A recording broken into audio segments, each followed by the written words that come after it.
How often do planets collide? As scientists have established in old star systems that have existed for billions of years, this almost never happens. But in newly born ones, absolutely anything can happen. There is chaos there, the scale of which can be learned by looking at the surface of the moon, which has preserved traces of those ancient collisions. Young star systems are full of planetesimals that remained after the formation of planets.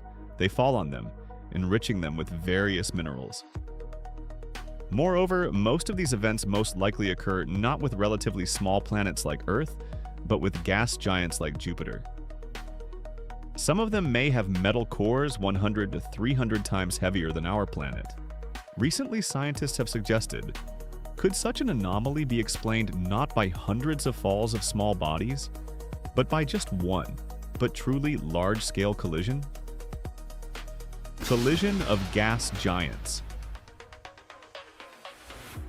What would happen if two gas giants collided in the early stages of the formation of a star system? This is the question that researchers tried to answer in a new paper.